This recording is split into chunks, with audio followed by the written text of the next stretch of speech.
Virginia Castro, el texto se llama Reunirse o imaginar recuerdos, Sergio Cheifek y el trabajo de la memoria. Virginia Castro es doctora en letras, fue becaria del DAD, de CONICET y del Archivo de Literatura Alemana de Marbach. Dictó cursos de posgrado en la UNSAM, donde actualmente trabaja en el área de manuscritos del CEDINSI UNSAM como catalogadora. Desde el 2020 trabaja asimismo como curadora independiente. Realizó muestras con los artistas argentinos Carlos Alonso, Marcelo Grossman y está a 2 semanas de inaugurar una muestra como co-curadora con el grupo Mondongo. Luego Rafael Arce, el texto se llama Fisiología del recuerdo y gramática de la memoria en los planetas.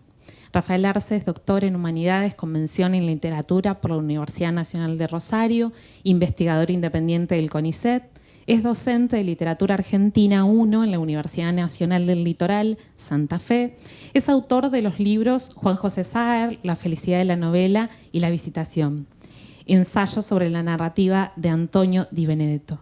Ha publicado más de 100 artículos académicos y ensayos, casi todos sobre literatura argentina. Es director de la revista Prause. No sé si está bien dicho así. ¿Sí? Y el comentador, Hernán Rosaín. Diego Hernán Rosaín es licenciado y profesor en letras por la Universidad de Buenos Aires, doctorando en la misma casa de estudio y becario del CONICET y de la Universidad Nacional de Hurlingham. Es autor de El caracol de piedra y otras ficciones de 2021 y 2 manuales de lengua y literatura para la educación secundaria de jóvenes y adultos. Sus temas de investigación son la literatura argentina del siglo XX por un lado y los cruces entre canon literario, universal y manga y anime por otro.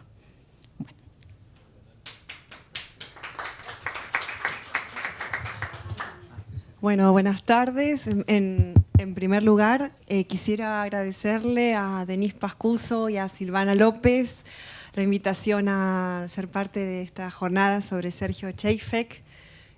Además, con Silvana y con Denise tenemos un grupo de estudio, una conversación hace ya mucho tiempo sobre visualidad y literatura, que está radicada esta investigación o este diálogo en el Instituto que dirigía Noé Gitrick, así que bueno, estoy muy contenta por la invitación. Yo a Sergio Cheifek lo leí con muchísimo provecho cuando estaba escribiendo mi tesis doctoral, que la defendí en noviembre del 2015, hace ya casi 10 años, y que tenía como título La producción novelística de la generación ausente en el contexto de las memorias del pasado reciente argentino, 1973-1983. Y en esa tesis Sergio tenía un lugar muy importante y me sirvió para pensar algunas cuestiones que a mí me interesaba relevar. La primera novela de Sergio Cheifek, Lenta biografía, tiene como fecha de escritura el año 1986, aunque se publicó 4 años después, en 1990. Esto es, fue escrita en plena postdictadura y cuando ya habían aparecido novelas fundamentales que hacían memoria en la literatura del periodo 1973-1983, firmadas por, entre otros, Ricardo Piglia, Juan José Saer, Fowil, Manuel Puig, Juan Carlos Martínez, Osvaldo Soriano, Jorge Asís y Andrés Rivera. Para decirlo en otras palabras, Lenta biografía no operaba en un silencio, ya había otras grandes novelas que se habían ocupado de narrar ese periodo histórico que contextualizaban, por así decirlo, su publicación. Lenta biografía alude a la última dictadura cívico-militar argentina de una manera oblicua y creo que muy original.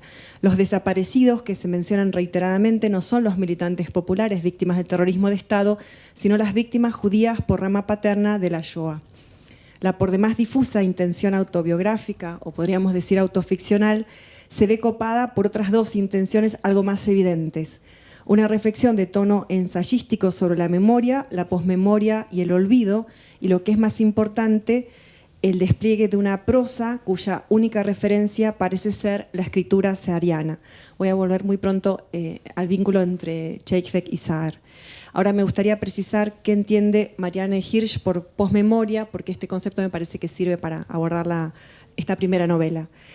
Con su término posmemoria, Marianne Hirsch designa por primera vez en su artículo Family Pictures, Mouse, Mourning and Post-Memory, de 1992, la memoria de la generación siguiente a la que padeció o protagonizó los acontecimientos.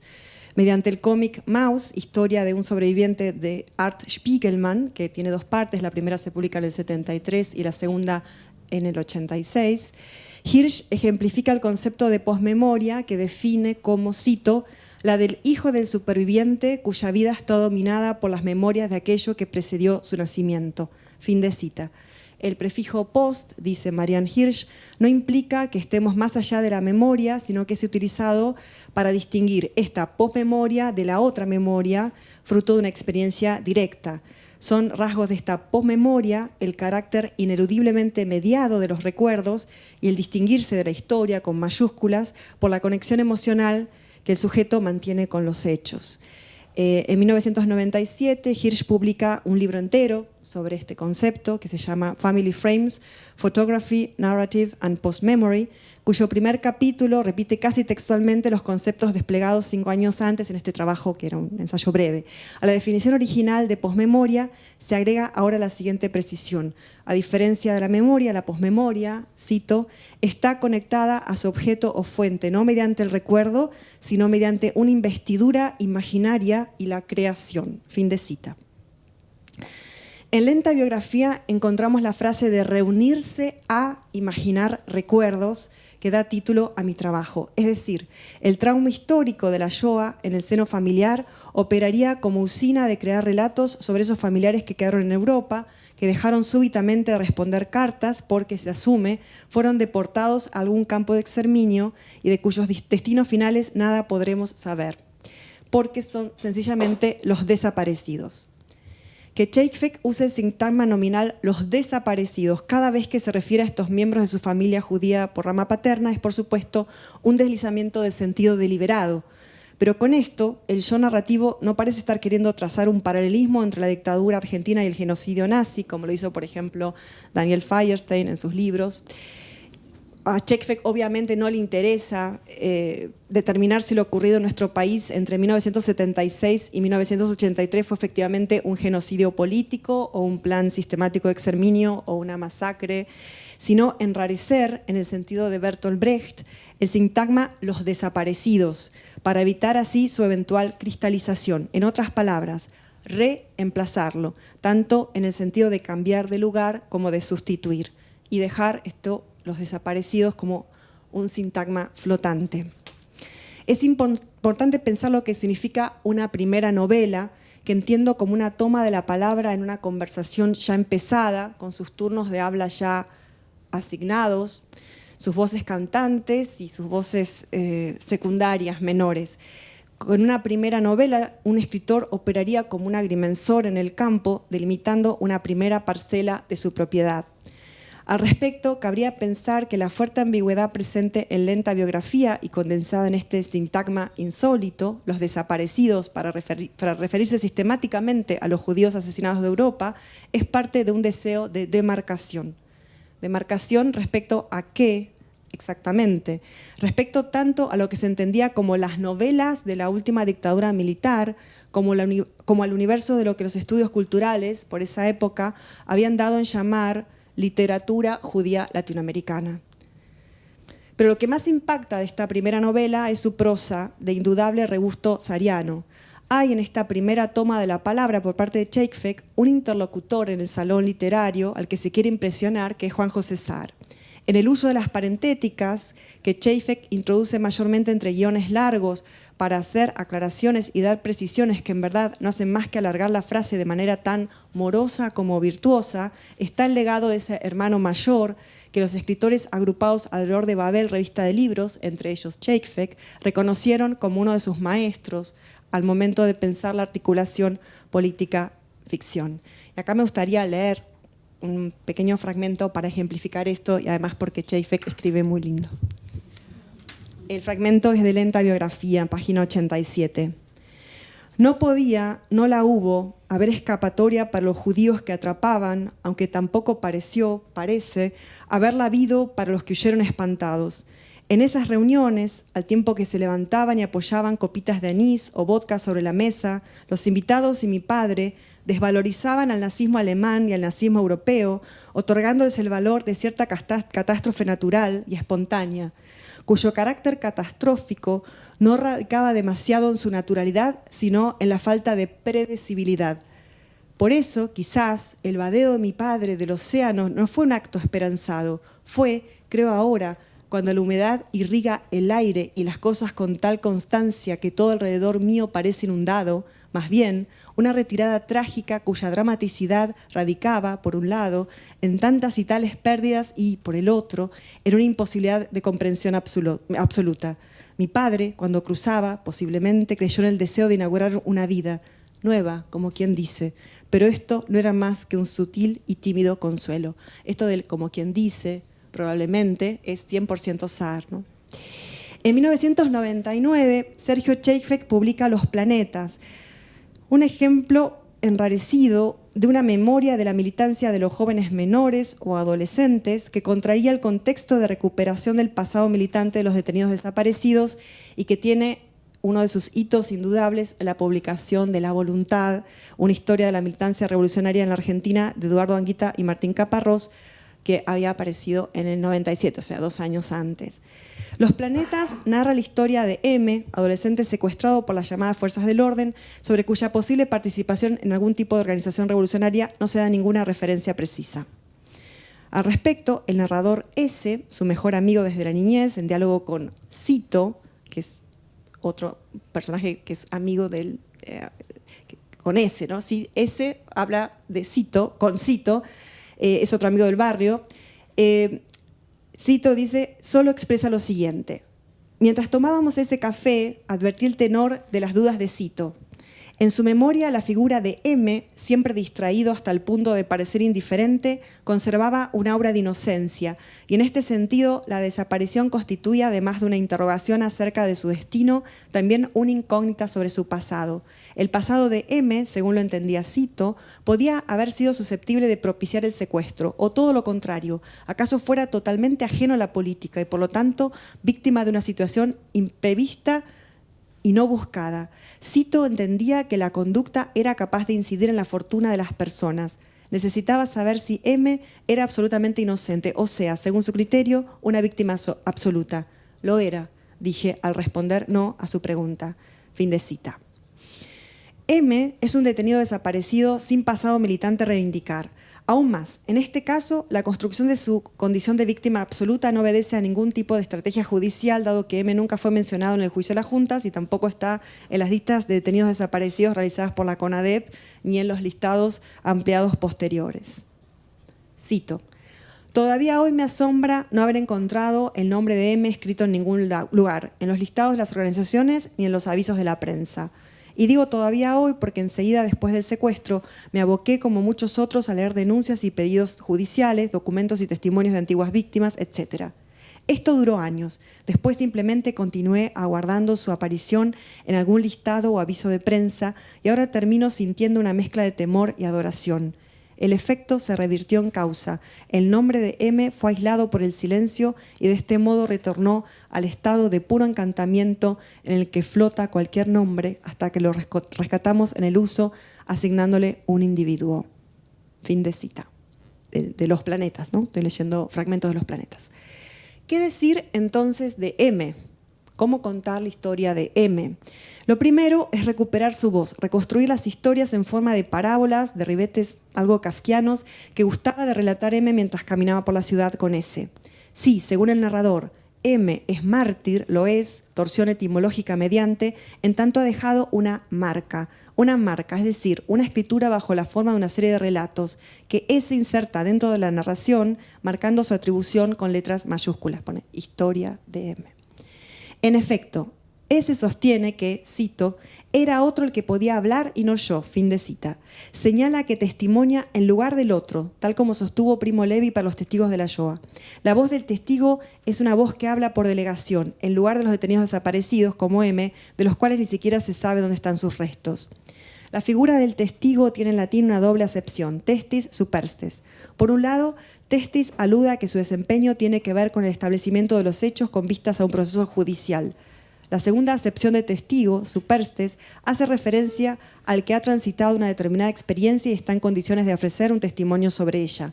La respuesta a la pregunta sobre el sujeto del testimonio implica, sin embargo, una paradoja, ya que, como señala Primo Levi, en Los hundidos y los salvados, no son los sobrevivientes los verdaderos testigos de la Shoah. Cito a Primo Levi.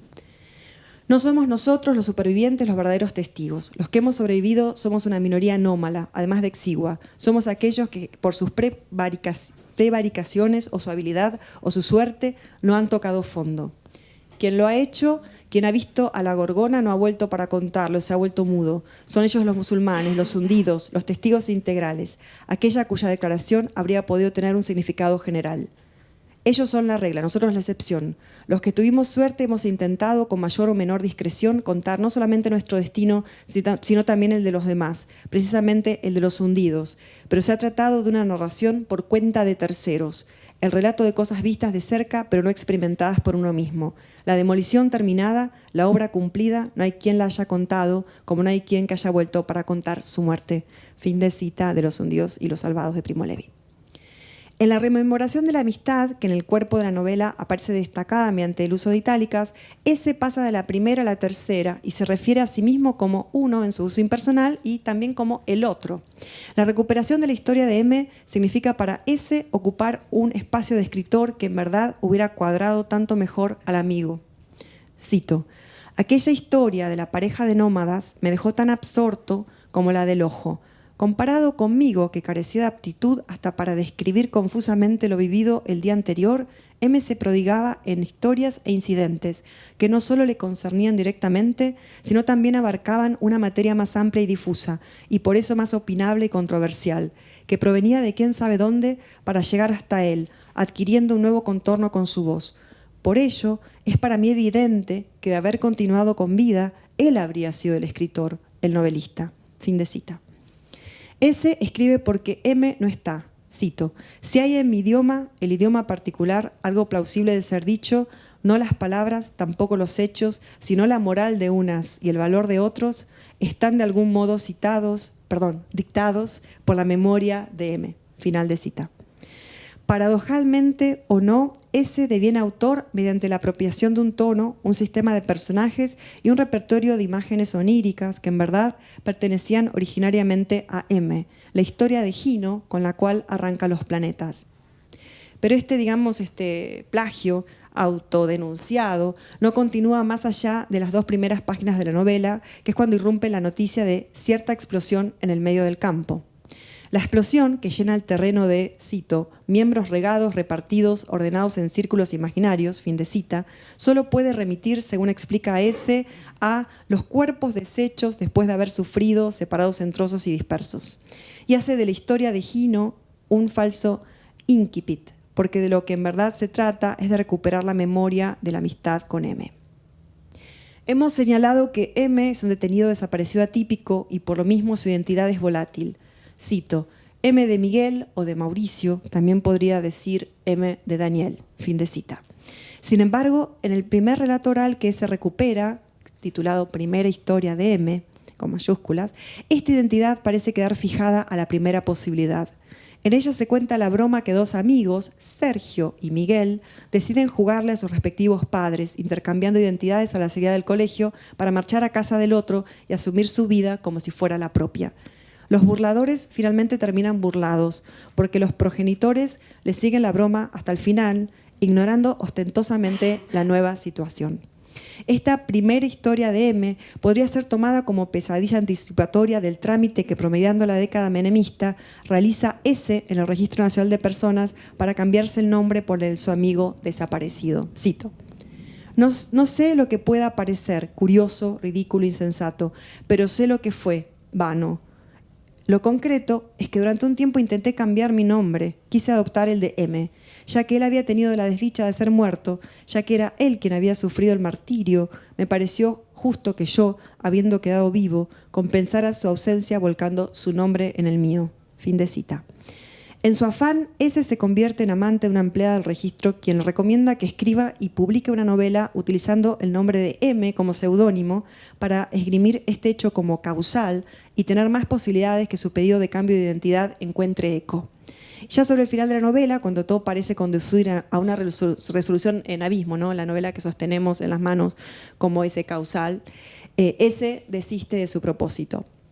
En un contexto donde los detenidos desaparecidos, habiendo sido presentados inicialmente como víctimas por una estrategia judicial, son abiertamente reivindicados en tanto militantes populares, la voz de Chayfek se elevaría solitaria proponiendo otra cosa: resignificarlos como muertos, como mártires, y por lo mismo merecedores de un respeto no ya político, sino antropológico, en el sentido que le da Philippe Arié en El hombre ante la muerte. La voluntad volvió a reeditarse, corregida y aumentada en el mes de febrero del año 2006, esta vez por la editorial Bucket, sello de bolsillo del Grupo Planeta, en 5 tomos y con un tiraje de 4.000 ejemplares. En 2003 se volvió a publicar, esta vez como versión definitiva, nuevamente en 3 tomos, como la primera edición del 97, y con un tiraje de 5.000 ejemplares. En el prólogo que Martín Caparrós escribe para esta reedición del 2013, ensaya una tipología de militantes que constituye al mismo tiempo un ensayo de periodización, una provocación y una denuncia, algo burda, sobre los modos en que la memoria, al pasar a ser una política de Estado, pueden sufrir procesos de anquilosamiento y cristalización. Cito ahora a Martín Caparrós. La periodización, ¿no? 1977-1995, el militante como víctima. 1996-2003, el militante como militante. 2004-2010, el militante como héroe indefinido. Y 2010 a hoy, dice, lo escribe en el 2013 Martín Caparrós, el militante como monto patotero. Al filo del cambio de siglo, ¿no?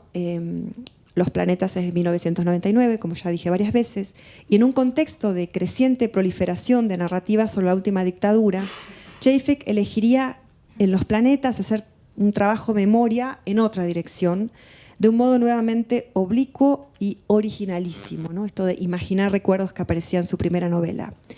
Imaginar recuerdos entonces sobre M, darle otra vez vueltas a la pregunta, y es una pregunta que aparecía en su primera novela, ¿de qué modo algo intangible al pensamiento se convierte en palabras? Fin de cita. Lejos de la prosa periodística y de las verdades estridentes, en estas 2 novelas, Chayfek apostaría por revisitar la última dictadura militar o cívico-militar, apoyándose en la única certeza posible, el modo algo misterioso en que la memoria se transforma en literatura. Muchas gracias.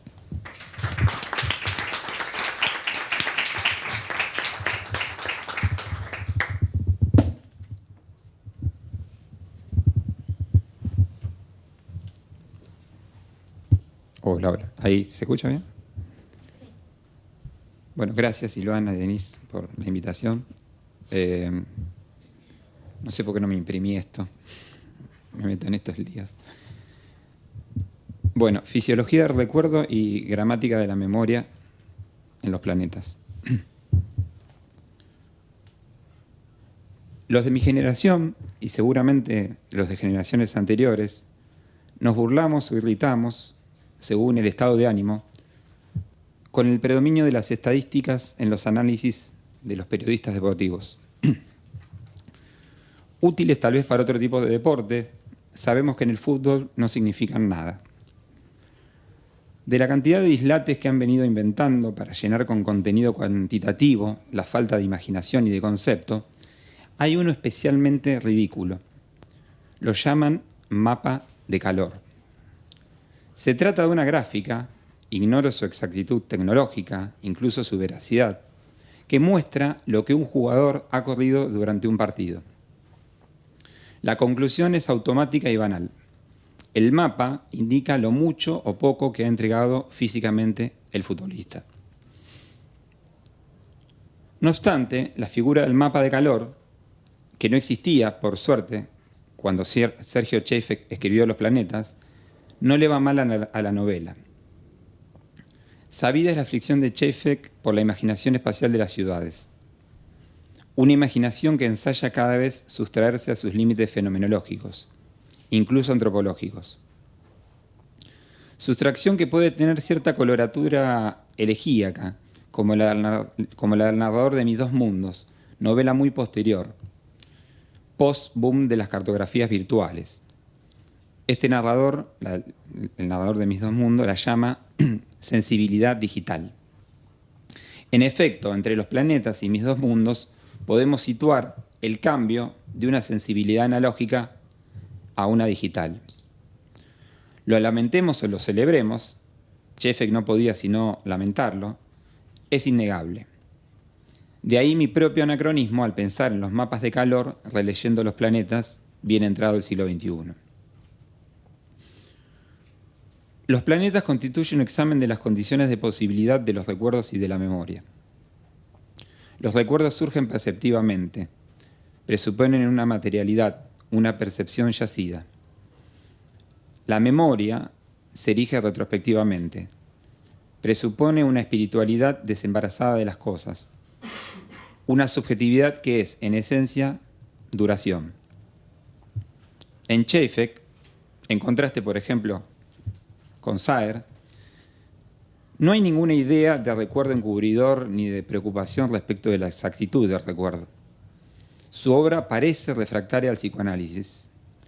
Para los planetas no se trata de que el amigo desaparecido, evocado, coincida o no coincida con la imagen de su recuerdo. La huella mnemónica del momento perceptivo no implica un recuerdo nítido que después se va borrando. Otra vez el contraste con Saer. En Čapek no hay nada del orden de lo borroso. Más bien al contrario, lo que se interroga es la claridad, incluso la permanencia, aunque ésta venga de un fondo originario de oscuridad. Se trata de un blanco-negro sin grises. Cito la novela. Tengo una imagen completamente nítida del paulatino acercamiento o afinidad que con esa involuntaria y somnolienta rutina de escolares derivaría en una relación más o menos estrecha. La duración, no solo de la conciencia asediada por el vaivén, como dijo Virginia, entre la primera persona y la tercera, sino, lo que es más enigmático aún, de las cosas. Otra cita, le pregunté por su madre, también había muerto, pero él seguía viviendo, ahora con mujer e hijos, en el mismo lugar. Esas cuadras alrededor de las vías no cambian más, era asombroso, me explicó. La fisiología del recuerdo conlleva el encuentro de un cuerpo con una materia.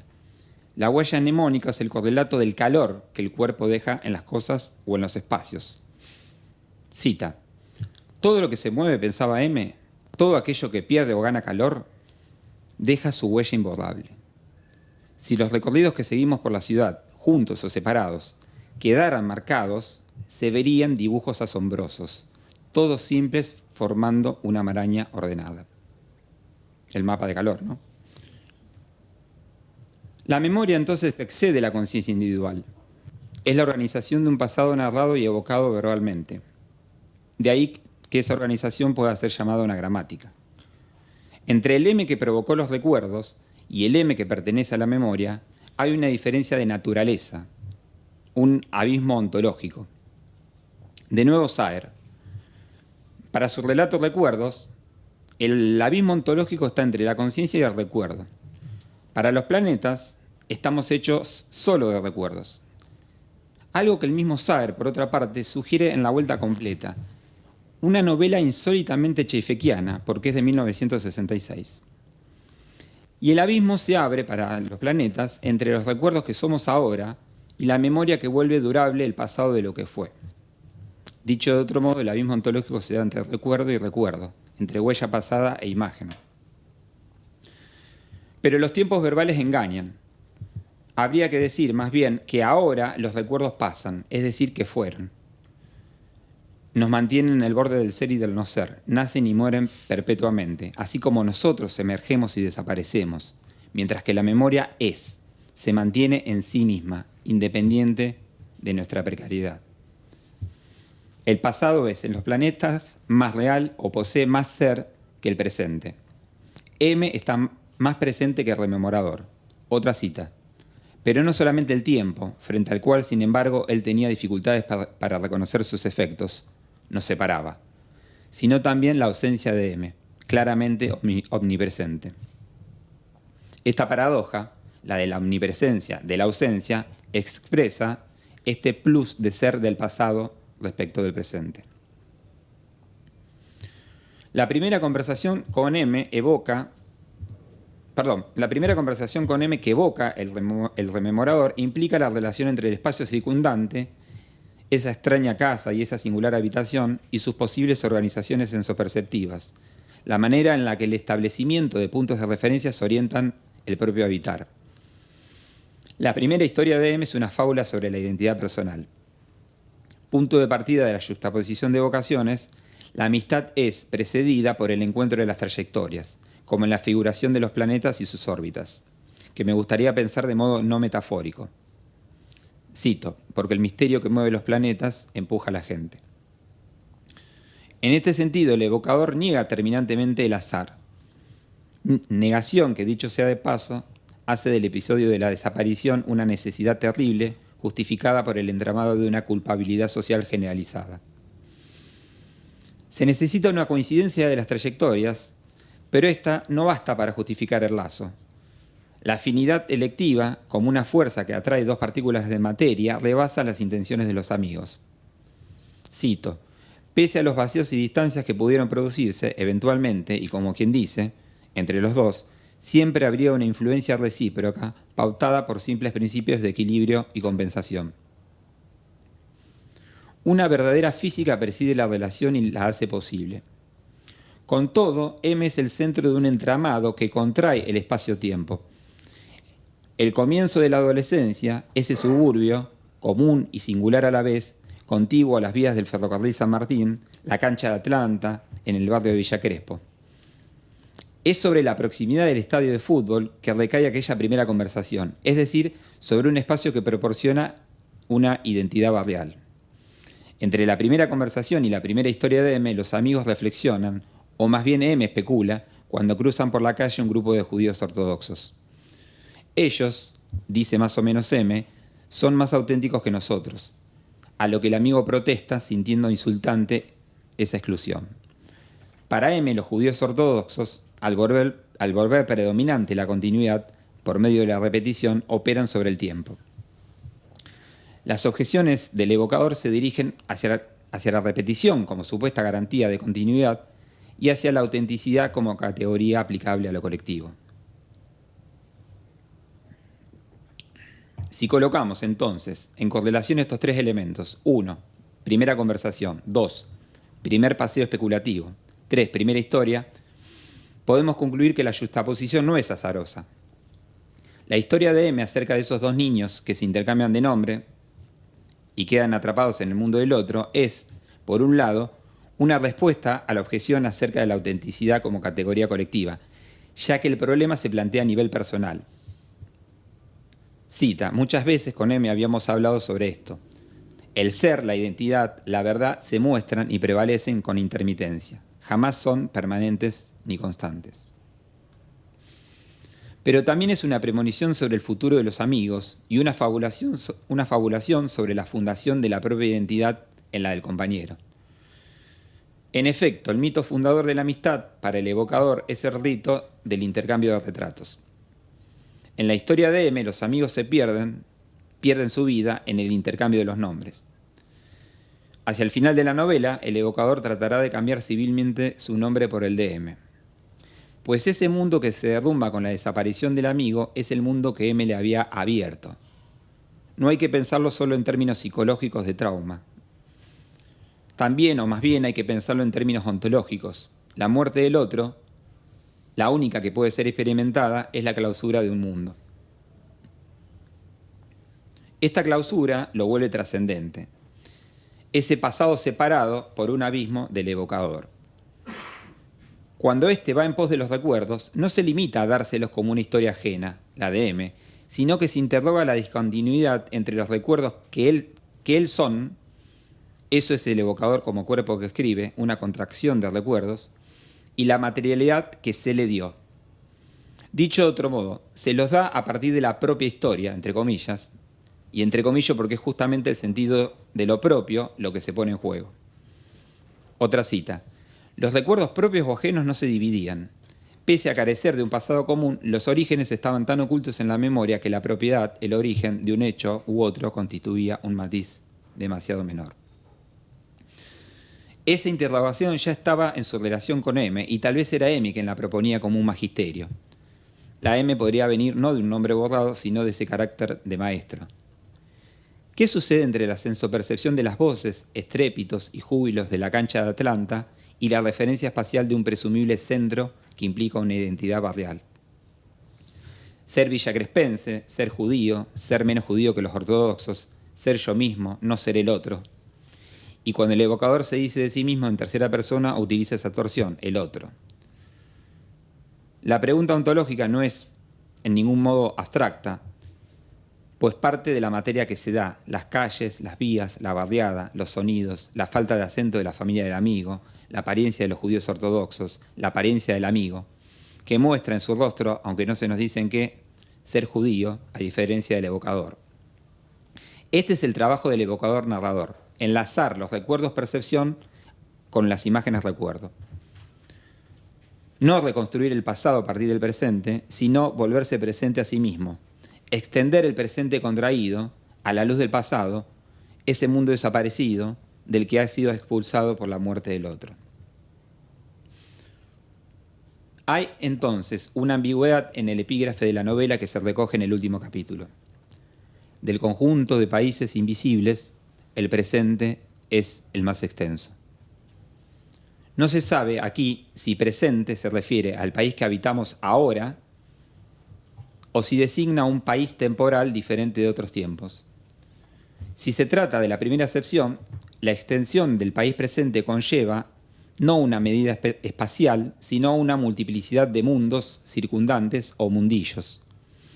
La habitación, la casa, la barriada, las vías del tren, los otros barrios, la ciudad, el conurbano, Argentina, América, el mundo, o mejor, el planeta. En este sentido, hay que considerar las ideas de M sobre un gobierno, como el que proponía Borges. La referencia a Borges la da M, ¿no? Las ideas sobre un gobierno universal para solucionar los males de la humanidad. Un mundo en el que los habitantes terráqueos estuvieran permanentemente de viaje y de ese modo se desdibujaran las identidades nacionales, quedando no obstante los pueblos y las familias. M, podríamos pensar, seculariza el concepto de diáspora y lo vuelve condición permanente de una utopía sin naciones. En efecto, la religión, sugiere M, no podría ser más universal y se multiplicarían englobando conjuntos pequeños. M tiene claro el papel que ha jugado la universalización del cristianismo como teología política secularizada del Imperio Occidental. Una diáspora sin mesianismo, un movimiento sin colonización, una migración sin afincamiento. Cito, ese tiempo era el del pasado viajero de la humanidad y el del futuro viajero de la civilización, según su idea de la sociedad de mañana, como a veces la llamaba. Entre ambos estadios, a la manera de eslabones flotantes, estaban los judíos, los gitanos, los pueblos nómadas de la Amazonia o del Pacífico, las tribus de Mauritania, el Sahara o el África en general. M y yo, como individuos exiliados de la realidad y trasplantados en el puro presente, conservábamos y anticipábamos la condición sensible y moral de precursores y descendientes. Curiosa vindicación de la prehistoria. Ella tiene su valor en el nomadismo primitivo. La utopía de M otorga una formulación política a la constante de todas las criaturas chefequianas que se pasean aquí y allá, liberando los espacios de la apropiación humana, que es condición para la clausura y oposición de las naciones. El paciente chefequiano es el chamán que comunica a pueblos heterogéneos. Para el evocador, M es o era ese chamán, y con su desaparición lo que se ha perdido es el Virgilio que le permitía la comunicación de los mundos. Si nos quedamos con la segunda acepción, con la extensión del tiempo presente, podemos retomar la idea de una materia contraída. El presente es extenso porque está preñado, pletórico, de presentes pasados, múltiples, que se actualizan en el ahora de la rememoración. De nuevo, el instante como categoría no tiene ninguna materialidad. Yo no soy otra cosa, tampoco soy nada menos que los recuerdos que me constituyen. El instante es el intervalo entre recuerdo y recuerdo. Si el evocador es un escritor, esto no es por una tematización ni por el tópico de las novelas con protagonistas del oficio. Más bien, el escritor comparte, junto con el chamán, la condición de pasaje entre mundos. De ahí la falta de interioridad, de intimidad del protagonista. El escritor no es nada más, nada menos que el gozne, la bisagra entre dos heterogéneos, entre mis dos mundos, que no son míos. En los planetas parecería que es la muerte del amigo y su posterior evocación lo que vuelve al rememorador escritor. Organizar la memoria, establecer o desentrañar también su gramática es la tarea del narrador. Solo que él mismo es parte de esa gramática. Esto explica la alternancia entre la primera y la tercera personas. El evocador es, una y otra vez, el presente de la rememoración y el pasado del recuerdo-percepción. Pero tal vez la mejor conjetura sea la que enlace las dos acepciones, la temporal y la espacial. El otro, su vida, su muerte, su supervivencia, es la condición necesaria y tal vez suficiente, porque la comunidad termina en nación, es decir, en violencia, mientras que el dos remite al mínimo del ser con. El otro es la condición necesaria, decía, para evitar el solipsismo. Otra cita: la ciudad estaba atravesada por líneas imaginarias de nuestros cuerpos en movimiento, trazos y dibujos incorporados a la geografía, pero ellas no habrían existido sin Buenos Aires, como evidentemente tampoco nuestra relación. Tal vez el sentido de la palabra país, en el epígrafe, equivalga al de la ciudad, incluido el conurbano. Quisiera que la palabra país retuviera su connotación de tierra, de superficie abarcable por las experiencias del caminante, de mundo sublunar. Un caminante eterno haría del país un planeta, el planeta Tierra, que gira en el sistema solar, que a su vez es parte del universo. Los países de los amigos no son solo lo villacrespense, lo argentino, lo judío, lo sudamericano, lo porteño, lo occidental. Son también el Flores el día en que volvió Perón, el lugar donde se produce la explosión, el registro civil donde el rememorador quiere cambiar de nombre, y comprende de paso que su condición de escritor sería la que le permitiría civilmente ese cambio, el suburbio donde M vivía y donde el rememorador se encuentra con la madre de M. Si pudiéramos desplegar, desenrollar, extender la contracción de los recuerdos, ¿qué somos? El país presente, la Tierra, con sus sedimentos, pero también con su memoria cósmica, con su afección como materia viviente flotando en el sistema solar, sería invisible, pero imaginable, el más extenso. Un justo problema técnico en el final. Bueno, con esto termino. La sensibilidad analógica de los planetas propone una extensión virtualmente infinita de los recuerdos e imágenes contraídos. A esta virtualidad se contrapone la propia finitud, pero no la impide. Lo no humano es infinitamente más rico que lo humano. Las cosas nos recuerdan de una manera en que nosotros no las recordamos. Lo que se nos escapa actúa tanto como lo que se nos da. La interrogación de Chayfek atiende tanto a lo visible como a lo invisible, a lo que se puede tocar y a lo que asedia como espectro. Lo humano mismo es esta interrogación. Termino con una cita. Por lo tanto, la influencia sería invisible, pero efectiva. Y como se sabe que toda fuerza o efecto debe tener una causa, nos acompaña la duda de si acaso no se ignorará mirar. A lo mejor vivimos en un mundo para todos evidentes, seres animales, plantas, piedras, menos para nosotros. Muchas gracias.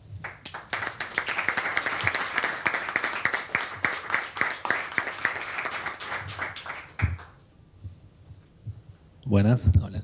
Bueno, muchísimas gracias Virginia y Rafael. Gracias Silvana por la invitación, Denise también, la oportunidad de volver al Malva, que siempre es hermoso.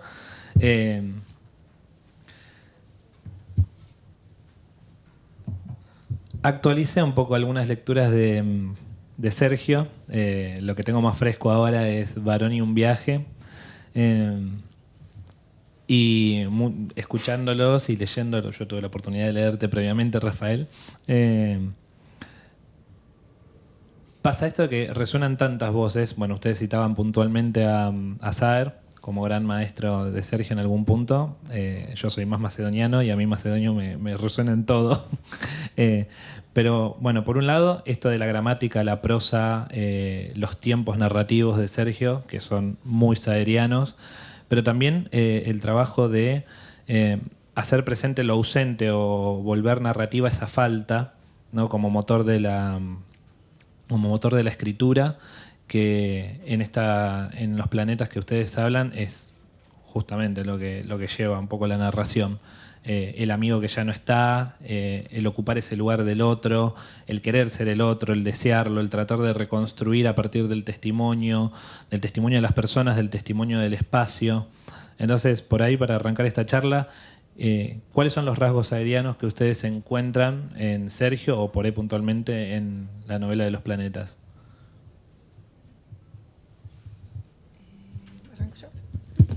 Bueno, yo hice como una lectura de lenta biografía, donde yo decía estas parentéticas, digamos, ya desde lo visual, ¿no? Se trata primero de dos poetas, tanto Saer como Čejfek son poetas y además son novelistas. Entonces se nota mucho el trabajo, incluso con la tipografía, porque yo lo leí, no se puede ver, pero en la primera novela, en lenta biografía, él utiliza guiones largos de los dos lados, no guión largo y corto, o sea, eso es bien de tipógrafo, ¿no? Los guiones largos para hacer parentéticas, donde siempre lo que hacen en las parentéticas es hacer como pequeñas aclaraciones, como quien dice, como quien diría, lo mismo que Saer, que en realidad lo que hacen es justamente volver muy vacilante lo asertivo, ¿no? Y eso a mí me interesa mucho, es propio de Saer y Čejfek lo reversiona. Además, en la primera novela, él usa paréntesis, o sea, corchetes, no paréntesis, corchetes. Y eso también es muy extraño visualmente, también para hacer estas aclaraciones y estas precisiones. Entonces, en esa respiración, en esa indagación, en esa puesta en la misma frase, frases muy largas, frases muy bien construidas y muy largas, cuando uno todo el tiempo avanza, pero después como quien diría, no, parece, eso me parece que es como una apuesta por no ser asertivo y justamente por indagar lo real. Entonces ahí yo lo veo muy parecido. Una diferencia fundamental es que Saer construye un mundo, como Netti, o sea, construye un sistema de personajes que se reiteran, y Čejfek no. Entonces eso me parece sí una diferencia importante. Pero en la apuesta por un estilo tan fuerte, en momentos además, en momentos en que la literatura, digamos en los 90, hay dos grupos que se construyen también un poco por fines estratégicos y publicitarios, que son los babélicos y los planetarios. Los babélicos son escritores nucleados alrededor de la revista Babel, revista de libros, y los planetarios son escritores que publican en Planeta, que muchos de ellos vienen del periodismo, tienen una prosa bastante sencilla de leer, deliberadamente sencilla, digamos. Entonces, en momentos en que la literatura, quizás en los 90, con por supuesto muchas excepciones, no tomen esto como una verdad porque sería una verdad muy injusta además y no sería verdad, pero hay como cierta sencillez en las prosas que aparecen, ¿no? Cierta cosa que se pueden leer. Me parece que Čejfek hace algo, el movimiento contrario, ¿no? Es muy difícil por momentos leer a Čejfek, es muy difícil, no es sencillo, no es que uno dice, bueno, agarro los planetas, tengo un viaje de 45 minutos a mi trabajo, la leo en el tren. Digamos, es muy complejo y creo que en esa complejidad, en esa apuesta por una complejidad, me parece que es muy parecido a Saer.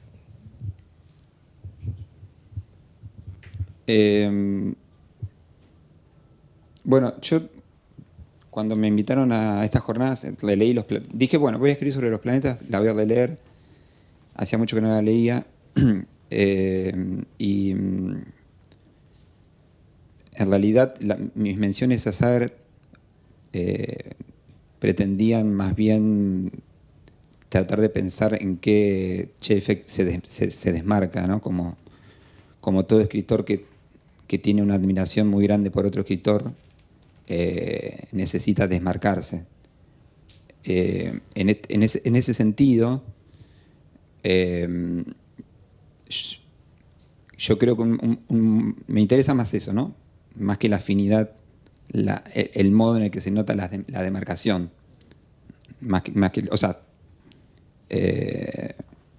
porque bueno, la afinidad es algo que va un poco de suyo, está más allá de las intenciones del escritor. Pero sí me interesa más la demarcación. Yo podría contestar, para no hacerlo muy largo, también es como una especie de formación profesional, porque yo hice mi tesis sobre Saer y no soy un chefequiano especialista. Entonces es como no pude evitar. Tal vez si sabía que Virginia iba a hablar de Saer, yo no decía nada de Saer. Me hubiera gustado no decir nada de Saer, pero no pude evitarlo.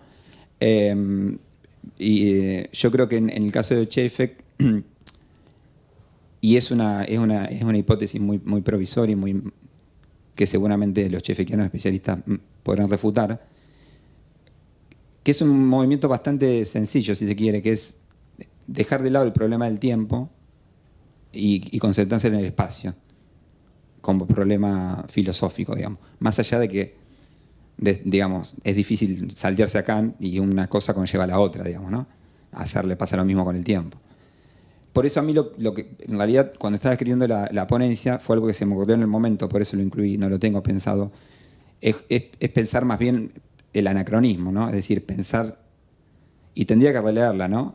Y dije, pues lo escribí y después le dije, ¿qué puede ser una buena idea? Pensar anacrónicamente La Vuelta Completa como una novela čapekiana. Como una novela, no como una novela que Čapek leyó y se influyó, sino al contrario, como una novela como si hubiera sido escrita después de Čapek. Claro, La Vuelta Completa como una novela čapekiana, digamos. Avant la lettre, digamos. Al revés, hacer esa torsión. Porque si uno lee La Vuelta Completa ahora, a la luz de Čapek puede pensar eso. ¿Por qué es tan poco sairiana La Vuelta Completa? Y bueno, porque lo que predomina es el problema del espacio, no del tiempo. Y otra cosita más para terminar, lo que me pasó leyéndolos, y también para desviar, para escaparme de la pregunta, para torcerla, que releyendo los planetas me pasó algo muy curioso, que encontré cosas airianas. Insólito. O sea, por ejemplo, toda la historia que no las recordaba además, a lo mejor también es otro anacronismo, es decir, después de leer mucho Aira, encontrar cosas airianas en Čapek, que uno a priori diría, Čapek y Aira no tienen nada que ver. Por ejemplo, en la historia del auto del padre de M, ¿no? Cuando empieza toda esa búsqueda, que también es kafkiana, ¿no? Pero digo, esa búsqueda disparatada del auto y se va poniendo como cada vez más. Y digo, pero esto es como parece una de esas novelas de Aira sobre el conurbano, ¿no? A lo mejor no es airiano, sino que es la misma cuestión anacrónica, como quien dice en la vereda opuesta, digamos, nada que ver con Saer. Gracias. Sí, bueno, por eso Kafka y sus precursores es redefinir las coordenadas del pasado a partir de una nueva herencia. Pero también kafkiano en esto, ¿no? La inicial, el personaje como una sola inicial, en Kafka también remite un poco a eso. Después otra cosa que es claro y llamativo es el trabajo con la memoria y un poco como una crítica, este cuestionamiento de la memoria como fácilmente retratable o representable del pasado o fidedigna. También la memoria dispersa, de querer abarcar todos los ámbitos de la memoria y no poder construir nunca ese referente, un referente al cual uno se quiere aferrar y todo el tiempo se le escabulle de las manos, ¿no? Querer reconstruir a este amigo que uno desea ser. Y por otro lado, el apropiarse o adueñarse del vínculo absolutamente, porque cuando el otro fallece, uno termina quedándose, no tiene capacidad de respuesta del otro lado. Entonces, en todo caso, lo que los pueden refutar son los que sobrevivieron al amigo, los que también lo circundaron o lo trataron, pero al final el recuerdo es propio. Entonces, por ahí un poco, ¿cómo ven ese trabajo con la memoria y con el recuerdo? A nivel narrativo, pero también a nivel ontológico, a nivel filosófico. ¿Cuál creen que es un poco el mensaje de la memoria y el recuerdo en Čapek? Bueno, voy a hacer una respuesta que no es por ahí lo que estás esperando. Yo leí estas dos novelas, Lenta Biografía, donde aparece todo el tiempo los desaparecidos, para referirse a los judíos asesinados de Europa. O sea, y en Los Planetas, esta historia de M, un adolescente que desaparece en dictadura, amigo del narrador. Y a mí lo que me interesaba marcar en el contexto más grande de mi tesis doctoral es que en momentos en que en sede social y política algunos sentidos comienzan a cristalizarse, y por eso leía el prólogo de Martín Caparrós a La reedición de la voluntad. O sea, hay un momento en el año, ustedes recuerdan seguro porque todos son grandes como yo, en el 96 hay una marcha enorme, el 24, aparece la agrupación Hijos marchando en una columna y digamos entre el 95 y el 2015 comienzan a proliferar, lo que yo estudiaba en mi tesis, novelas que tematizan la última dictadura militar. Muchas merecen premios de distinto, digamos, tipo, desde Premio Clarín Novela, Premio Alfaguara. Aparecen muy buenos escritores que tematizan eso, otros no tanto, digamos, pero muchos coetáneos de Čejfek, ¿no? Y todo este conjunto de novelas, también hay un auge de la literatura testimonial, empiezan como a proliferar, ¿no? Y también, lógicamente, empiezan los sentidos a decantar, digamos, ¿no? Por eso los detenidos desaparecidos, que al principio también por una estrategia judicial en el juicio de las juntas eran víctimas absolutas, nadie hablaba de su militancia porque no era el momento. Después empieza a haber un corrimiento por el cual eran militantes populares y después eran militantes populares digamos, como figuras heroicas. Y digamos, avanzan esos 15 años acompañando también procesos políticos y eso empieza como de una forma a cristalizar, ¿no? Y contra eso, estas dos novelas vienen a proponer otra cosa. O sea, decir en el 99 que este amigo M, Mártir o Miguel, o no se sabe bien el nombre, no está en ninguna lista, no le importa al narrador reivindicarlo como militante asesinado por la dictadura, pero no le importa no porque ay, no me importa, sino porque tiene algo mucho más profundo para decir sobre esta persona, es muy disruptivo y va en contra del sentido común. Y eso a mí me interesa, por lo mismo que me interesaba en esta primera novela que los judíos asesinados de Europa, o sea, los familiares por rama paterna, eran los desaparecidos, con toda la carga enorme que tiene ese sintagma, los desaparecidos en sede social. ¿Me explico? Entonces, ese trabajo de como indagación sobre el pasado reciente argentino desde la ficción, sin dar certeza, sino justamente desestabilizando, volviendo a indagar los sentidos que arroja el trabajo de la memoria en sede social, me parecía algo que yo quería destacar en la ponencia. No sé si se entendió. Para que se den una idea, en el mismo año 86 en que Sergio Čejfek está escribiendo su primera novela, Lenta biografía, donde aparece esto de los desaparecidos, publica Martín Caparrós Novelas a tus muertos, que es una novela muy periodística, muy narrativa, muy plana en su propuesta de prosa, digamos. Eso no es un juicio de valor, es como él elige fabricar esta novela, donde él lo que hace es contar, bueno, son 4 historias, una de las cuales es la historia de un joven de la UES, ¿no? De Unión de Estudiantes Secundarios, que dependía de Montoneros, de lo que era la tendencia, ¿no? Y cuenta que es como en la contratapa, que seguramente la escribe Caparrós, dice, bueno, a mí me interesa contar la historia de las bases que fueron traicionadas por las cúpulas montoneras. La contratapa es terrible, ¿no? Después la contratapa en el 86 de la primera edición de Novelas a tus muertos. Es una novela que desde ese lugar literario, digamos, quiere decir una verdad estridente, ¿no? Quiere pronunciarse, quiere decir, yo fui militante de la UES y a mí me cagaron. Eso en una novela, ¿no?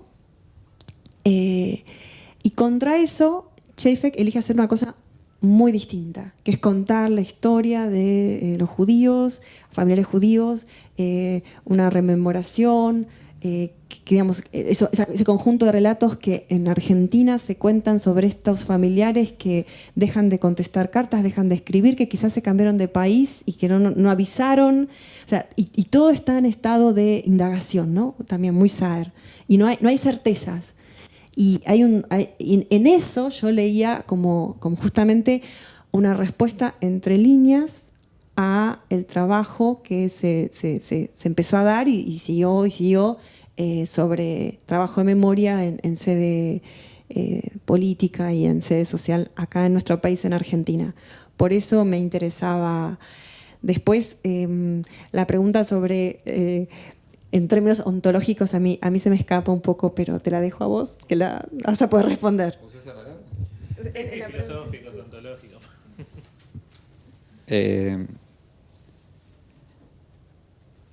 No lo tengo claro. A mí lo que me interesó en esta relectura de los planetas, esta dialéctica entre el recuerdo y la memoria. En todo caso, si se puede hablar de lo filosófico es porque yo creo que a partir de la alusión a la coyuntura hay una reflexión que rebasa, digamos, esa coyuntura, ¿no? Por eso esta teoría que ponía M sobre esa especie de utopía de un gobierno universal donde todos fueran nómades. A mí me parece que la memoria está puesta del lado de las cosas, digamos, ¿no? La memoria sería algo que trasciende la omnipotencia de la conciencia que constituye al sujeto humano, en este caso, ¿no? Mientras que la constitución de ese sujeto es lo que llamamos recuerdos, ¿no? O sea, los recuerdos son los que... yo creo que la frase de esa novela, de La Vuelta Completa de Sade, un personaje que le dice al otro, creo que están hablando del suicidio, y uno le dice al otro, el problema es el pensamiento. No es el pensamiento, es el recuerdo. Como quien dice, en vez de pienso, luego existo, sino recuerdo, luego existo. Como si el recuerdo fuera el fundamento de la conciencia. Entonces, bueno, ahí hay una discontinuidad entre el recuerdo como lo que constituye. Hoy hablaban del alma, ¿no? Más temprano hablaban del alma. Yo dije espíritu, dije. Son palabras más que se pueden intercambiar. Bueno, el alma, uno podría decir, está hecho de recuerdos, o el alma tiene que ver con los recuerdos. Mientras que la memoria nos precede y nos precede y nos sobrevivirá, digamos, ¿no? La memoria es la memoria de las cosas, de los espacios, de los lugares, de las calles, esta especie de dialéctica que se da entre los paseantes y la ciudad, ¿no? Entonces, es como si invirtieran la pregunta sairiana. Por eso insisto en la diferencia. Como si los planetas invirtieran la pregunta sairiana. Bueno, la imaginación de los amigos es cómo nos recordará la ciudad, qué quedará de nosotros en la ciudad, cómo nos recordará eso que no es humano, digamos, que está más allá de nosotros. ¿Cómo nos recordará eso a nosotros, ¿no? Y esa es la memoria, digamos, la memoria por eso hablé de materia, ¿no? Con términos contrabandeados de Berzón, ¿no? Esa intuición certera de lo que tuvo lugar como acto físico, como cuerpo que entró en contacto con una superficie, pero de lo cual solamente queda una imagen, digamos, ¿no? Ahí hay un abismo, una discontinuidad, pero esa discontinuidad no impide la nitidez, la claridad, lo cristalino con lo que... Porque M para el narrador es eso, es una imagen cristalina, enigmática, pero cristalina, o enigmática porque cristalina. Gracias. Tengo una pregunta más, pero bueno, quiero abrir también el debate al público. ¿Alguien quiere hacer una pregunta? ¿Me puedo acercar y alcanzarles el micrófono para los expositores? Bueno, una cosa más que estaba pensando con ¿sí? ¿Había alguien?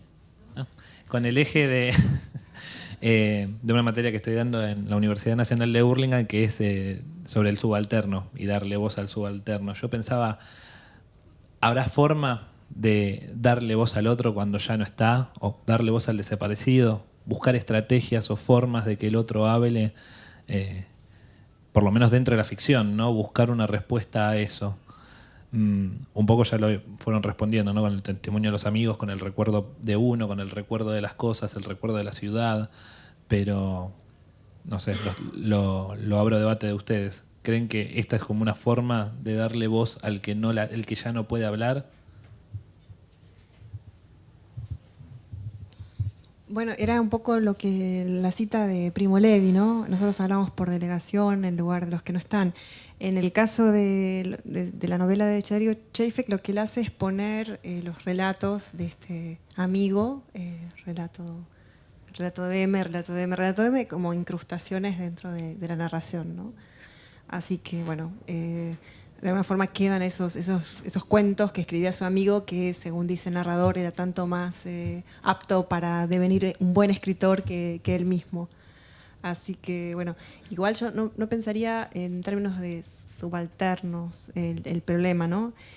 Sino en términos de víctimas, digamos, en la línea de Primo Levi, reitero, o de Jean Amery, que es también un teórico súper denso, que estuvo también en un campo de concentración, un gran escritor, y que también, ahora que me acuerdo, Jean Amery, en una de sus, que no son novelas, son como ensayos novelados, o sea, cuenta su experiencia en Auschwitz, pero también habla, ¿no? Como Primo Levi, filosofa sobre esa experiencia, y él también por momentos es súper interesante porque dice yo, pero también cuando dice yo, después dice él, para referirse a yo, ¿se entiende? O sea, pierde el pronombre personal yo y dice él y sigue la narración, pero es él. Entonces también hay como algo muy extraño que tiene que ver solamente con una desobjetivación o algo así, digamos, producto del trauma. Como también como el narrador, ¿no? De Dos planetas, que cuando dice el otro, uno, yo, indistintamente hay como unos corrimientos ahí, ¿no? Enredecimiento de la anunciación. No, que dice el otro, uno, como uno busca lleno de esperanza, como el tango, empieza diciendo yo, después dice uno entiende qué, y después dice el otro, pero sigue hablando de su propio ser, exactamente. Sí. Sí, yo tampoco lo había pensado en términos de subalterno. A mí me parece, coincido con lo que dice Virginia, me parece que para una perspectiva como la de Chafek, en realidad no hay yo mismo, digamos, siempre la voz es otra, digamos. O sea, darle la voz al otro, en realidad es desapropiar mi propia voz, valga la paradoja, digamos, ¿no? Porque es como si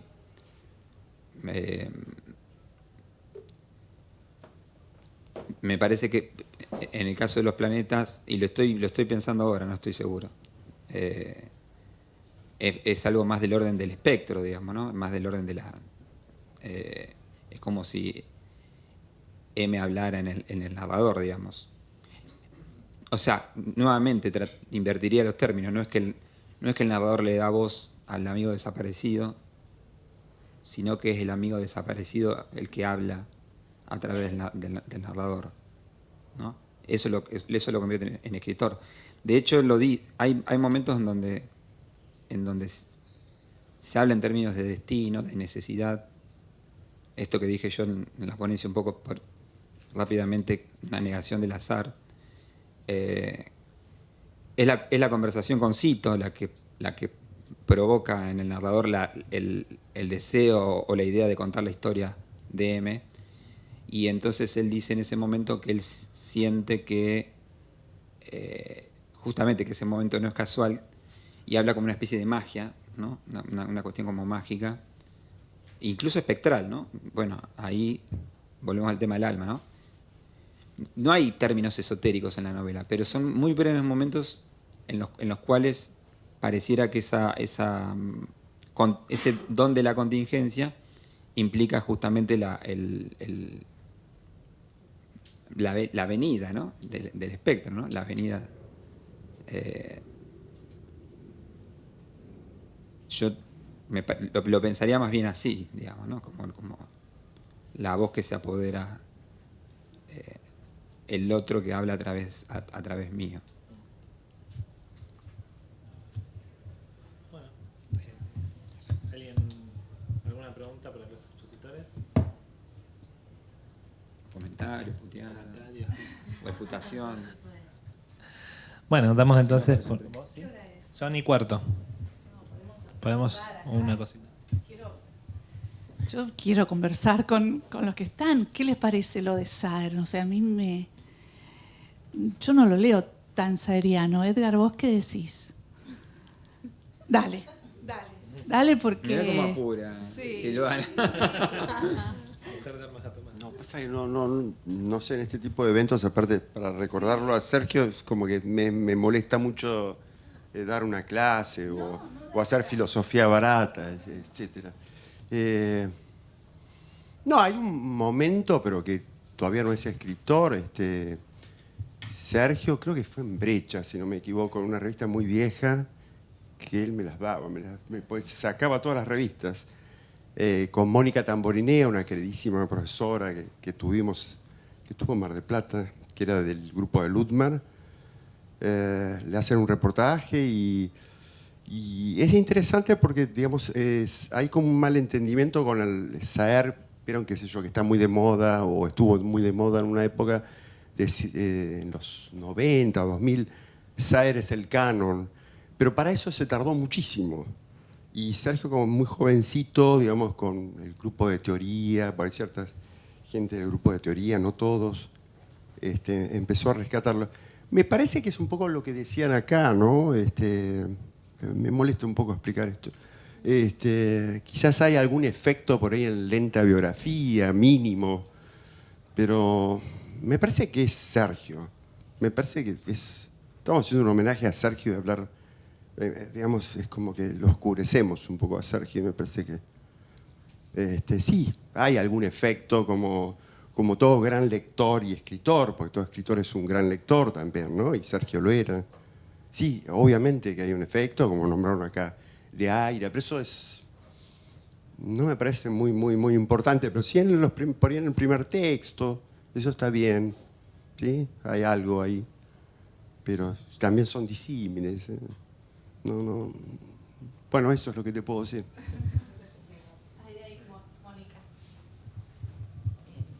Bueno, ya que invitan, yo le quería decir algo a Virginia, que cuando vos ibas leyendo, me parecía raro la referencia a Caparrós y Anguita y la voluntad, y después lo explicaste en el contexto de tu tesis. Pero me sigue pareciendo raro, o sea, porque yo no creo que la escritura de Lenta Biografía de los Planetas sea una respuesta a ese tipo de narrativa. O sea, eran narrativas que eran contemporáneas, pero, y especialmente Lenta Biografía, a mí me parece que, bueno, las dos, o sea, vos en un momento decís es una respuesta o es una contrapartida, y yo creo que no, o sea, que no, que ocupan un cierto momento del discurso sobre la memoria, pero que hay múltiples intervenciones sobre la memoria y no sé, entonces eso me parece raro y me parece que además oscurece cierta, por ejemplo, la circularidad de Lenta Biografía, cómo se va construyendo la narrativa de este modo circular que va creciendo, como el relato del cabrito, ¿no? Al que se refiere al final, el Hat Gadia. O sea, me parece que es una narrativa completamente diferente y que evidentemente hay una experiencia que creo que en Lenta Biografía es tanto la experiencia de la Shoah como la experiencia de la dictadura argentina, y que las dos aparecen también en Los Planetas, aunque en Los Planetas claramente la experiencia de la dictadura argentina es mucho más visible, pero no sé, pero lo que no sé esta referencia a la realidad, o sea, porque de algún modo pareciera que estoy de acuerdo con vos, o sea, Novelas a tus muertos es una novela, no sé, transparente, de denuncia, es otro tipo de texto, pero ¿por qué se tendría que leer como contrapartidas una de la otra? Eso es la pregunta. No, yo no decía, solamente hice mención a La Voluntad, que se publica en el 97, en 3 tomos, la primera edición, como un momento muy importante para pensar este aluvión sobre los 70. Eso por un lado. Y por otro lado, la mención a Martín Caparrós es porque Lenta Biografía tiene como fecha de escritura el año 86. Eso lo dice el mismo Sergio Cheife, creo, en una entrevista, en el mismo año en que, por ejemplo, Martín Caparrós publica eso, digamos. Pero no estoy diciendo que fue una respuesta directa a Caparrós, sino que había un interés por ese tema, digamos, obvio, y que hubo distintos escritores que hicieron distintas cosas y que además no operaban en el silencio, porque ya en el año 81, 80 se habían publicado novelas como Respiración Artificial, Nadie Nada Nunca, Ana María Yúa, digamos, Griselda Gambaro. Había ya grandes novelas que tematizaban ese periodo de muy distintas maneras. Entonces a mí me parecía que en ese contexto, que una primera novela, como una primera intervención en una conversación ya empezada, tomara este sintagma los desaparecidos, no era algo, digamos, para pasar por encima, para pasar por alto, quiero decir. Pero no digo que esté peleándose directamente con Caparrós, sino que coincidencia de escritura, ¿no? Caparrós lo publica en el 86, él lo está escribiendo, y que había como mucho interés en revisitar ese periodo. De hecho, yo en la tesis tengo como más de 50 novelas que se empiezan a publicar del 86 hasta el 2010, ¿no? Personas como Carlos Gamerro, como Alan Pauls, coetáneos de Cheife, Sergio Vicio, Goebel, no solamente Caparrós, sino muchas personas que circulaban por edad y por los mismos lugares, que les interesó mucho volver a narrar esos años de violencia política. Además, para simplificar la respuesta, otra vez por ahí de manera un poco burda, hay como una constante, ¿no? Lo decía David Viñas, entre ficción y violencia en la tradición literaria argentina. Entonces, bueno, como acontecimiento histórico, la última dictadura cívico-militar vuelve a reactualizar esa línea posible, ¿no? Y en la revista Babel, además, es muy fuerte que ellos construyen un canon de literatura política donde reivindican a Walsh, a Lamborghini, a Saer, hacen una mezcla muy interesante, ¿no? No a Piglia, ponen Saer, Puig, Lamborghini, y dicen, Link tiene 2 intervenciones. De hecho, si no me acuerdo mal, en el número 17 de Babel, Lenta Biografía es libro del mes, o sea, también se levantan sus propias novelas, todas esas personas que en ese momento eran muy jóvenes, y arman como este canon de lo que ellos consideran que es la gran literatura política argentina recientemente publicada, ¿no? Porque eran como los hermanos mayores de ellos, Saer, y entonces un poco por ahí iba la intervención. No sé si expliqué algo o...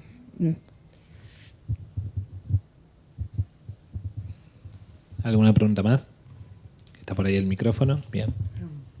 Hola, gracias por la mesa. Rafael, proponías ese juego con los anacronismos.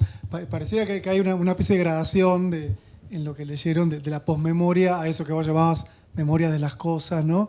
Que me parece que pondría posiblemente a Cheife no tanto en relación con la literatura anterior o incluso contemporánea, sino con la literatura que viene, ¿no? Anticipando, por ejemplo, en la noción de memoria de las cosas, ¿no? La idea del novelista documental, la autoficción, anticipa en algún punto el juego, el vuelco de la literatura hacia la no ficción, ¿no? Me parece que ahí también hay algo interesante que lo pone como precursor de ciertas escrituras del presente. No sé si estoy abusando del anacronismo, ¿no? Pero digo, la cuestión de la posmemoria a la huella calórica, digamos, ¿no? A la marca, a la cosa, a lo que no puede ser integrado como parte de una memoria, pero que sin embargo está ahí, ¿no? Como un pasado cifrado o encriptado. Me parece que marcaría de algún modo una especie de gesto anticipatorio, ¿no? Sí, yo creo que sí. Sí, por eso empecé, digamos, con esta idea justamente de pensar la idea del mapa de calor justamente anacrónicamente, porque había leído Mis dos mundos por otros motivos profesionales el año anterior. Entonces fui a buscar rápidamente la cita, ¿no? Donde el paciente, de alguna manera, el paciente va a buscar la ciudad mediado por los mapas digitales y todas esas cuestiones que de alguna manera justamente, ¿no? Ayudan o impiden, depende cómo lo veamos, si optimistamente o pesimistamente, de alguna manera liberan, abstraen. Bueno, hay un momento donde los amigos también dicen, por ahí me escapo del tema o no. Los amigos dicen, bueno, la ciudad en los planetas, ¿no? La experiencia de la ciudad, al contrario de la naturaleza, tiende a la abstracción, ¿no? Uno tiende a los nombres de las calles, ¿no? Toda esa cuestión de los nombres de las calles, que no, la arbitrariedad. Entonces, en la vida de la ciudad tiende a la abstracción, hace que tendamos a la abstracción. Y creo que en ese sentido, sí, yo por ahí no, insisto con que no, por ahí decir, no soy especialista, es como abrir el paraguas, ¿no? Pero digo, quiero decir, no tengo tan claro el último chef, por decirlo de alguna manera, no sé si hay un último chef, que esas cosas que hacemos los críticos de periodizar. Pero es verdad que hay un giro, la palabra giro tampoco me gusta. Bueno, pero esta cuestión de cierta, bueno, justamente, de cierta sintonía con lo contemporáneo, que probablemente a Chefek se le imponía justamente por hoy se habló también de su honestidad como escritor, ¿no? Se le imponía por sus propios intereses. Entonces, bueno, sí, evidentemente, si el paciente sale por Río de Janeiro y eso ya no es el mundo analógico, porque además Los Planetas está publicado en el 99, está fechada en el 94, ¿no? Entonces es otra sensibilidad. Y bueno, pensar esa sensibilidad como justamente como más allá del sensorium, como sensorium, digamos, no como sensibilidad necesariamente de la conciencia humana. Y en ese sentido me parece que la despersonalización que otorga lo digital podía ser una ventaja para Chefek. Y al mismo tiempo podía ser algo que introdujera cierta nostalgia de las cosas, por decirlo de alguna manera. Pero creo que sí, que sería interesante hacer ese ejercicio con los planetas anacrónico, porque hay todo un gusto por eso digo lo de los planetas también, pensarlo como no metafóricamente, porque está todo el tiempo esta comparación de los planetas y los cuerpos celestes que giran. Bueno, no pensarlo tanto como metáfora, sino pensarlo más bien literalmente como esa imaginación espacial que se extiende, ¿no? Y que conecta con esa diáspora secularizada, utópica, que implica que en algún momento ellos se piensan como especie humana, como especie viviente. Por eso la última cita, que no era una buena cita para rematar porque no tenía esa cosa, pero me gustaba la mención justamente a los animales, a las plantas y a las cosas, casi como heideggeriana, ¿no? Los animales, las plantas, las cosas, menos nosotros, los humanos, que somos los que tenemos conciencia. Así que sí, sin ninguna duda, me parece interesante como anticipar. Seguramente habrá críticos contemporáneos que la tomen y hagan cosas interesantes o no. No. No sé si dije algo. Por Sí, mí. sí. Pero gracias. No, me quedé con... Me quedé con la idea de... Virginia destacaba lo de enrarecer el sintagma, ¿no? Y vos, de algún modo, destacás lo de la ciudad, que de algún modo también es un procedimiento de enrarecer ese distanciamiento frente al Villa Crespo. O sea, él pone en duda un montón de cuestiones ahí, ¿no? Una mezcla de barrio y suburbio, dice, ¿no? Como que, y está en plena, o sea, es el centro de la capital, la ciudad autónoma de Buenos Aires. Y me parece que va en la dirección de lo que incluso se viene hablando, ¿no? De la mirada de él, como un modo de mirar de manera afectada distinto, ¿no? Y me parece que se da a nivel de la mirada y en la narración de los lugares y de los personajes y demás, y de los sintagmas, digamos, a nivel del lenguaje, que tal vez incluso la idea de los corchetes, del encorchetamiento y de la repetición, que además cuando empezás a leer esa novela te da la sensación de que tenés que hacer un registro de todas esas frases repetidas pero ligeramente diferentes, y que a veces son como ecos de... Aparecen en corchetes frases que antes no estaban encorchetadas, si no recuerdo mal. Entonces hay como un trabajo como en espejo, pero a la vez de repetición y diferencia constante, que desconcierta, digamos, pero que me parece que invita a mirar de otro modo la manera de escribir, la manera de pensar un sintagma, la manera de pensar un lugar, un recorrido, ¿no? De hecho, es incesante la cuestión de los recorridos, de los espacios, de la conversación. No solo eso, me parecía interesante destacarlo y... Bueno, me parece que la referencia a Brecht, el efecto de extrañamiento, V-Effekt, Fremdung, ¿no? Tiene que ver con una palabra alemana que es alienación, o sea, sería lo contrario de la alienación, el efecto de extrañamiento de Brecht, sería salir de una mirada alienada sobre el mundo y que toma todo por natural y por fatal, ¿no? Y además, seguro hay gente que lo explicaría mejor, pero Brecht lo que hizo fue proponer y propugnar un realismo crítico. O sea, no un realismo naturalista, mimético, sino un realismo crítico. Y creo que, bueno, forzando un poco lo que estoy diciendo ahora, se puede pensar tanto a Saer, aunque no quieren tanto filiarlo con Chafek, pero bueno, Chafek seguro que sí, como un realismo extrañado, un realismo crítico, no mimético. Justamente su vínculo con la historia y con la memoria es algo muy insólito, muy inesperado, ¿no? Entonces sí, y también digamos, en la misma dirección es una prosa que ya desde lo tipográfico, con esos corchetes, con esos guiones largos que, si ustedes ven, están por todos lados, ¿no? Ya es como que uno no lo puede leer sin más, o sea, llama mucho la atención, como si fuera un poema, o sea, una disposición en la página, pero tipográfica, ¿no? Que uno dice, ¿y esto?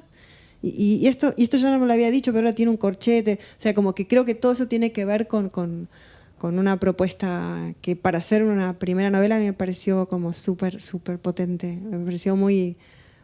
Bueno, me dio mucha envidia, ¿no? Quien pudiera escribir una primera novela con tantas cosas tan geniales. Así que bueno.